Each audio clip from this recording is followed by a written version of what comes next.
Ова е втората емисија Каде живеам, добре дојдовте. И во ова издание влечеме паралели помеѓу Македонија и Италија.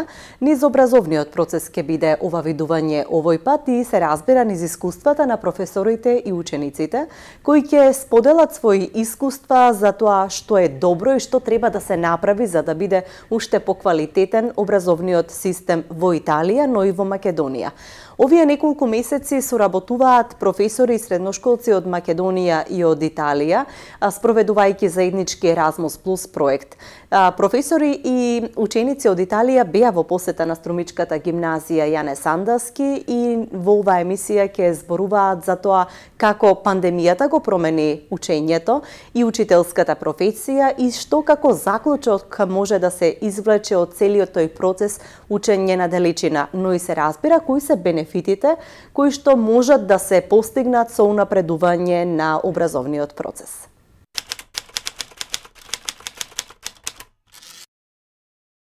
Се сметам за многу компетентна да зборувам за програмата Еразмус Плюс, благодарение на моите колешки, кои што после низа неуспешни обиди за аплицирање за грантови преку оваа програма, преку нашата национална агенција, одеднаш не само што успеа, туку тоа го успеа во неколку проекти и моментално нашето училиште е партнер училиште во 7 проекти од програмата Еразмус Плюс.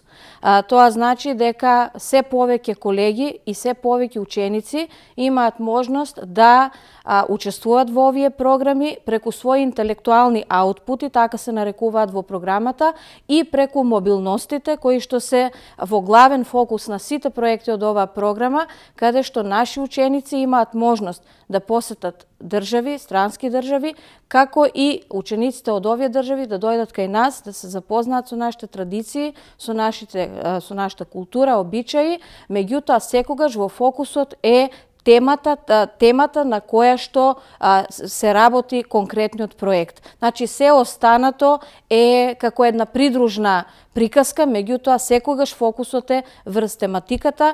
Во нашето училиште најмногу од проектите се од IT секторот, од IT областите, што е многу модерно и популарно во оваа време. Имаме неколку и од областа на мултикултурата, меѓутоа еве конкретниот проект за кој што моментално сме тука е High Class и тој зборува за баш за дигиталните вештини на учениците и наставниците по информатика. Овој проект High Class е, така да кажам, се состои од неколку партнери, значи не сме само училишта. Имаме 4 училишта и тоа се училишта нашето од Македонија, Средноопштинско училиште Јане Сандански, потоа имаме гимназија од Пескара, која што представува техничка гимназија, и имаме од Романија, исто така едно средно училиште, и од Португалија, од едно место блиску до Порто. Значи, овие сите проекти се почнати уште пред 1,5 година, така да кажам, но заради пандемијата некои мобилности беа сопрени, така што сега интензивно ги поминуваме сите мобилности онака како што биле опишани во проектот. Во секоја мобилност учествуваат по 2 наставника од секој училиште и по 5 деца. Помина мобилностите во Португалија, во Романија и еве сега нашата, останува уште мобилноста во Италија. Значи, целта на овој проект е да се најдат нови иновативни методи за онлайн учење. Бидејќи поттикнати од пандемијата, сите видоа дека онлайн учењето не е толку едноставно. Треба да се мислат нови форми, нови методи, бидејќи не се сите остручени да држат онлайн учење, нели да ги учат децата на онлайн, да го задржат нивното внимание, фокусот, бидејќи тоа се види дека е недостаток кај сите наши, нели, училишта. така што комунициравме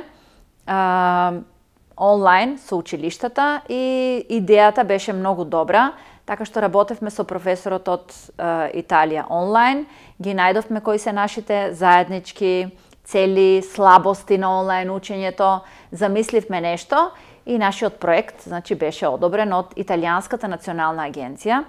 Значи, тие се координатори на овој проект со 100 поени. The project was born, of course, after the pandemics, and my school experienced the hybrid lesson, and of course we were in a little bit difficulty.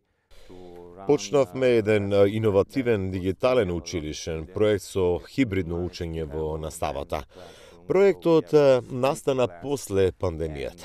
Моето училиште имаше искуство со хибридна настава и секако имаше потешкоти во нејзиното изведување на тој начин. За нас беше голем предизвик да одржиме наставата затоа што имаме голем број ученици и мораше некои од нив да останат дома, а други да се во училницата. Така што ги поделивме класовите и некои доаѓа, а други остануваа во своите домови. Значи, имаше вистинска и силна потреба да се развие проектот за хибридно учење и затоа бевме вистински мотивирани. И училиштето партнер беше многу мотивирано. На средината на проектот направивме 3 посети во Романија, Португалија и овде во Македонија. Мислам дека сме во добра позиција, на добар пат со проектот, бидејќи развиваме интелектуални производи кои се иднината на овој тип проекти и трите резултати ги поврзуваме заедно, бидејќи може да имат и да им помогнат на двете групи ученици, па и на професорите да реализираат овој вид на хибридна настава. Ни беше потребна и нова улога, да речеме нова работна позиција, нов кадар во училиштето. Го нарековме менаџер одговорен за дигитализација. Тој е еден вид медијатор меѓу потребите на учителот и расположливите ресурси во училиштето. Понекогаш професорите бараат некои материјали, а често училиштето не ги поседува за тоа. Утврдивме дека ни е потребен таков кадар, некој што ќе биде одговорен за тоа. Да им помогне на професорите да ја реализираат дигиталната, хибридна настава и нормалната настава. Ги изградивме алатките и вештините што тој би требало да ги поседува. Односно, каков треба да е профилот на менаџерот одговорен за дигитализација. Создадовме и платформа со која секое училиште ќе може да управува и така ќе сватат дали имаат потреба од менаџер, посебна позиција или може да назначат некој професор или експерт што ќе обавува оваа функција. Професорите ќе може да управуваат со платформата и да присуствуваат на онлайн курсевите за да научат како да бидат менаџери задолжени за дигитализација. Значи, се наоѓаме во добра точка за идните чекори кои предвидуваат имплементирање на новите методи што ги развиваме за време на студиските посети, дури методот што не може да го најдете на платформата, за да може да се применува во училницата. To implement the new teaching methodologies that we developed during the mobilities and even the methodologies that you can find on the platform to implement that into the classrooms and try to spread all over these methodologies. Целта е да учениците со хибриден начин практично и нешто да се активирани онлайн, но повеќе работи да ги прават онака како што би работеле во училница. Се состои од овој проект е, така да пак повторам, комплексен, поради тоа што не е само мобилноста која што децата ја прават, бидејќи децата се практично дел од експеримент кој што наставниците го водат. Имаме интелектуални трудови кои што ги изработуваме. Значи, наставниците треба да најдат нови методи кои што би биле интересни. Еве, на пример, во Португалија кога бевме, учениците работеа на проект од теми од природните науки. И значи тие беа оставени да истражуваат, да ги изработуваат проектите и потоа се работеа презентации. Со тоа што неколку ученици беа во собата, така да кажем, нели, во училница, а друго дете беше онлайн, значи тоа беше поврзано со нив преку лаптоп. И сега да видиме како се одива соработката на тие што се физички и тие што се онлайн присутни, нели, на страна. Какви се резултатите? Се оценува работата на учениците кои што се тука и ученикот кој што е онлайн. Значи, навистина тој треба да биде активен, да праќа вистински материјали, за да тие работат како тим. И после се оценуваат нивните проекти, значи група на наставници ги оценува нивните проекти и се оценува работата на групата и работата на ученикот кој што бил онлайн.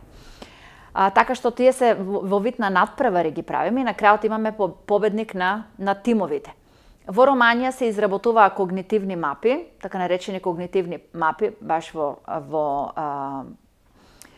како цел на проектот. За Романија беа други две колешки, а еве овде можам да кажам што се случуваше. Овде главната тема беше дебати. Значи, преку дебатирање да се зголемат способностите на учениците, но исто така тоа беше како измисливме практично нов вид на дебатирање, каде што учениците седат, да кажеме, во училница, нели, и немаат пристап на интернет, немаат пристап на истражување на информации, освен тоа што се поврзани со некој ученик кој што е некаде онлайн и тој им праќа релевантни информации. Значи, колку тие информации што им ги праќа се релевантни за дебатите, за дебатирањето. Еве и колешката која што ни помагаше, Виолета рече дека сакат да измислат, вика, они нов начин на дебатирање, значи како нешто што би можело да се применува и би било многу интересно. И навистина напорна беше работата овие денови, бидејќи прво треба да се постават принципите на тоа како ќе се дебатира, кои се темите, значи ги биравме темите од поедноставна до посложена. Например, дали онлайн учењето може да го замени традиционална училница, дали треба вегетаријанството да биде прифатено општо за да зачува планетата Земја, па се до најкомплексната тема во финалето која што беше за религија. Значи, навистина беа комплексни темите и од една дебата во друга учениците покажуваа зрелост, поради тоа што комисијата им укажа која е всушност целта на дебатирањето, дека треба да се најдат контрааргументи. И исто така имаше и тука воспоставивме критериуми каде што се оценуваше работата на учениците кои што се присутни, кои што се работат заедно и работата на оној кој што работи онлайн, значи како им ги пренесува информациите.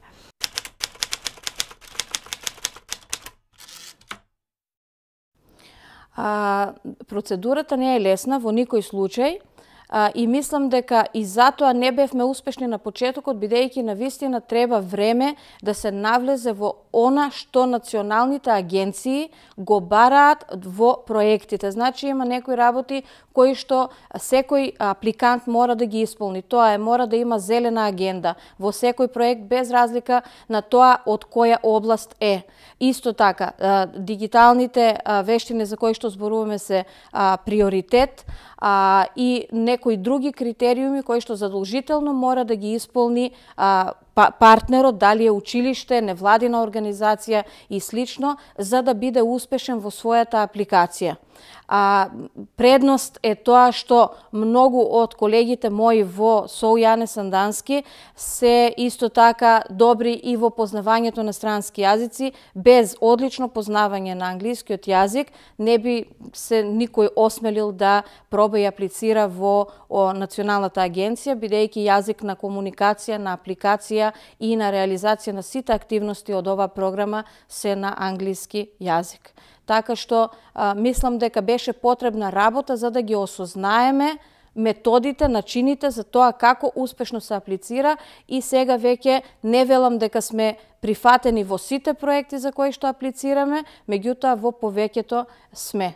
тоа е голем успех за нашето училиште.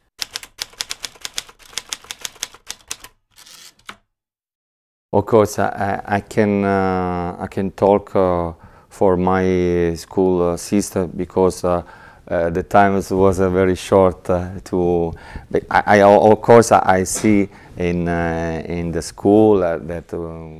Можам да зборувам за нашиот школски систем. Прекратко сум тука за да навлегувам во деталите на овдешниот образовен школски систем. Се разбира дека видов многу нешта во училиштето што го посетив. Јане Сандански. Тие учат многу за општеството, што е многу добро, и видов дека професорите се многу добри и заинтересирани да дознаат за новите методологии.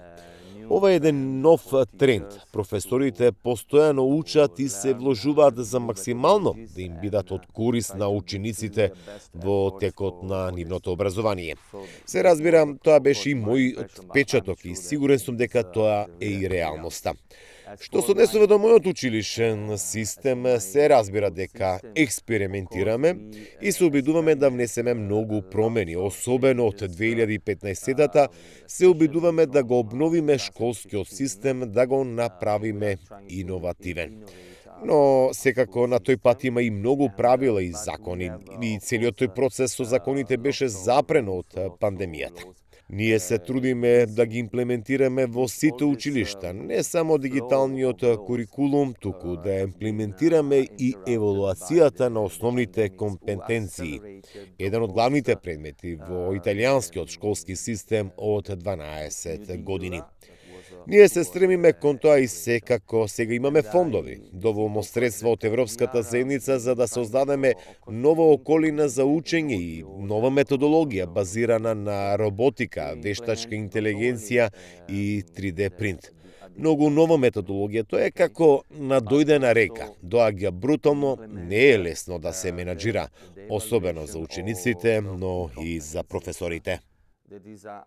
Ако погледнеме од аспект на децата, тие најверојатно најмногу ќе ги запамтат прошетките, дружбите и така натаму. Меѓутоа, јас како директор на училиште и активен учесник во некои од проектите во кои што учествуваме, и моите колеги исто така, кои што имаат прилика да посетат други држави, повеќе се фокусираме на тоа што е исто, а што различно во училиштата или образовните системи на државите во кои што имаме можност да бидеме.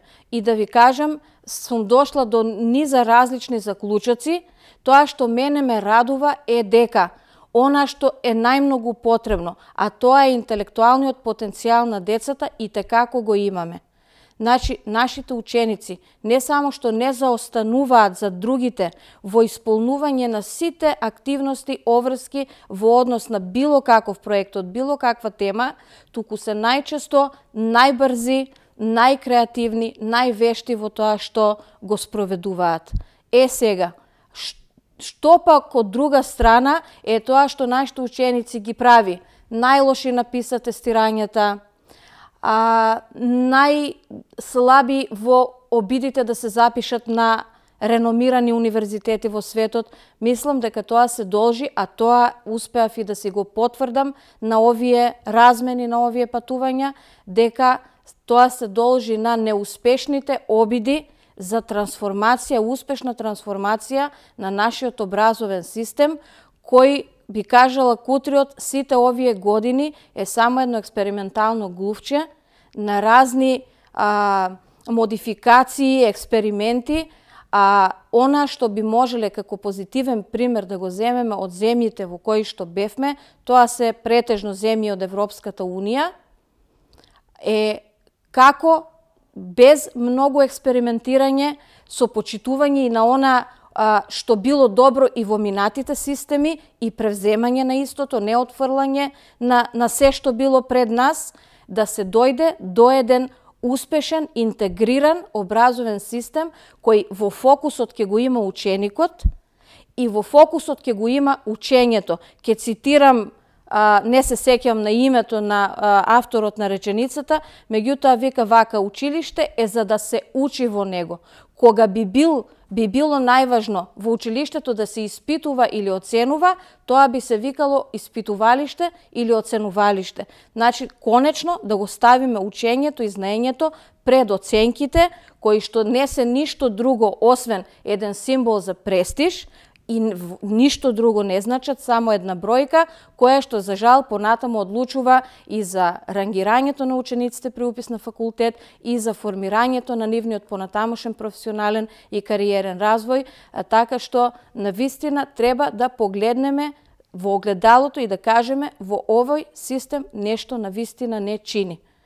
Оставете го на мира и политичари и други влијателни фактори, да кажеме, и така натаму, да можеме да го ослободиме од сите негативни влијанија и конечно тој потенцијал за кој што претходно зборував на децата, кој што го имаме во изобилие, да дојде во вистинска смисла до да се реализира во неговата полна смисла.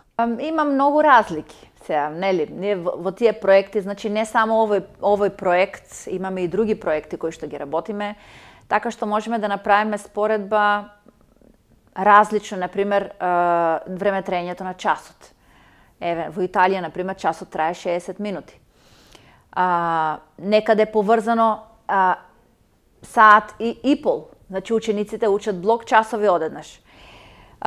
Понатаму имаат поопремени лаборатории, поопремени училници. Во Италија, например, наставникот не смее да ги остава учениците да бидат сами. Значи, цело време треба да медитира, да биде како медиатор на некој начин, за да не настанат некои несакани.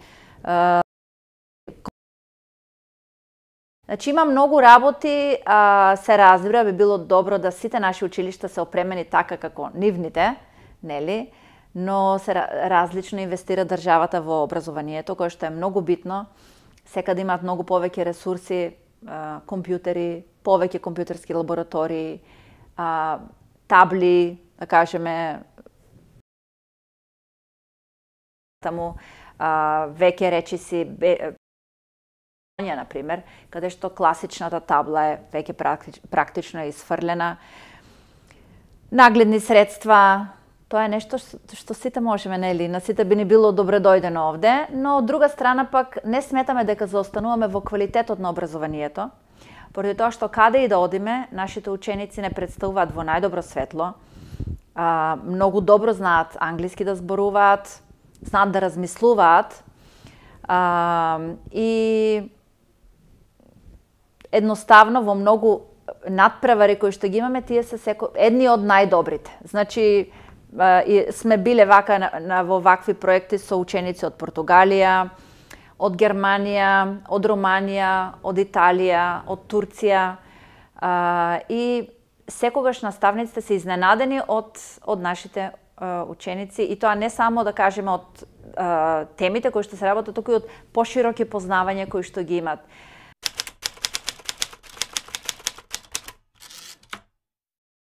Тој проектот од кој патувавме ние беше Multiculturality, Integrity and Diversity. Проектот беше со цел да се разбие таа граница на различности кои постои меѓу сите нации. Спроведувавме различни активности и баравме идеи и начин на кој може сето тоа да се отстрани и да не постојат разлики помеѓу сите нас, бидејќи покрај се не сме ние различни. Овој проект за нас мислам дека беше едно доживотно искуство кое за секојаш ќе го памтиме. Сите очекувања кои ги имавме со самото поагање ни беа остварени. Нешто многу интересно што ми остави впечаток, исто како што рече и Дона, беше тоа што во самото училиште ти имаат еден вид на firewall и не можат да користат толку многу интернетот, што е нешто построго за разлика од кај нас. Ние овде послободно ги користиме сите ресурси кои ни ги нуди интернетот. Во врска со патувањето и шетањето, навистина сите очекувања ни беа исполнети. Сето тоа што го видовме таму е нешто што некои можеби и цел живот нема да имат можност да го видат.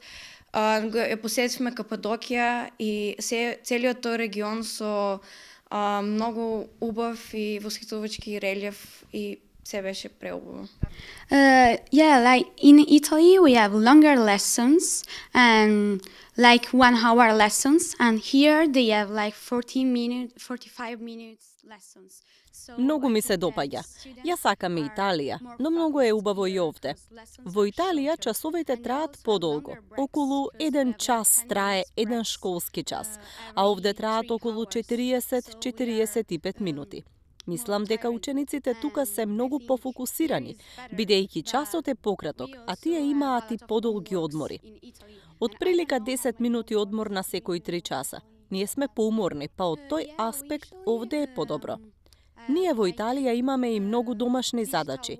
Не сум сигурна како е тука. Имаме дигитални програми, па користиме компјутери во наставата, користиме и таблети и дигитални книги. Но предпочитаме печатени книги. Тие се полесни за користење, бидејќи содржат се што е потребно, најважното.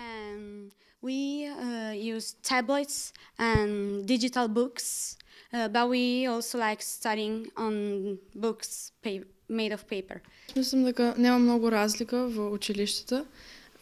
Тука може би сме малку по-напредни со училиштето отколку во Турција. Таму во впечаток ми дојде дека не користат интернет во школата, имат одредени апликации што им се забранети да користат, додека се во школа, во надвор можат. И другото е... Така исто. Да, исто. Многу. Ние, младите, денешно време сакам многу да патуваме и од Турција направив многу другари и сега од ова проект Киара секогаш ќе ми биде другарка и ќе пристапиме во контакт уште и Oh, Macedonia is just a beautiful city. I love Balkans. Here people are just so warm, and when I'm coming back to Italy, this is gonna be like the first thing that I say to everyone to come here, because like no one knows. Македонија е прекрасна. Луѓето се толку топли. Кога ќе се вратам во Италија, мислам дека првото нешто што ќе им го соопштам на луѓето е да дојдат овде, бидејќи сметам дека не е доволно познато дека тука има многу убави нешта. Македонија е прекрасно место со уметност. Например, овде оценките се од 1 до 5, а во Италија од 1 до 10. Кај нас може да се добие оценка 7 или 7,5, што и не е толку добро. Може би поконцизното оценување како овде е подобро. И времето кое го минуваме во училиште е многу подолго. Овде не е така и тоа го сметам за предност на македонското образование. Во Италија има повеќе пракса во училиштата, поголем избор на предмети со соодветна пракса, што го прави навистина добро. Ковидот не натера да бидеме дома и да учиме од далечина. Со овој проект ќе научиме како да го надминеме тоа во иднина. Ќе можеме да соработуваме со соучениците и да имаме одлични резултати, иако нема да сме во иста просторија. Од една страна, ковидот и ни помогна, така што не се знае што ќе донесе иднината. And we just kept in contact. And I think COVID kind of helped us in this way to know how to do this hybrid stuff, because you'll never know what happens.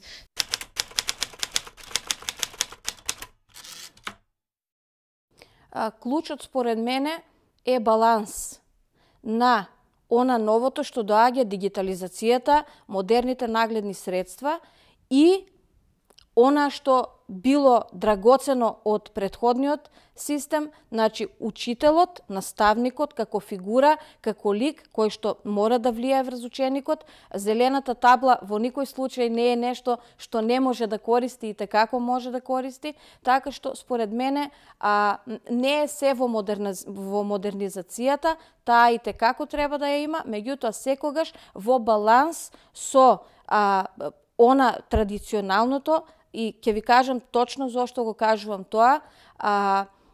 Писменоста, читањето е нешто што трпи како резултат на се поголемата дигитализација.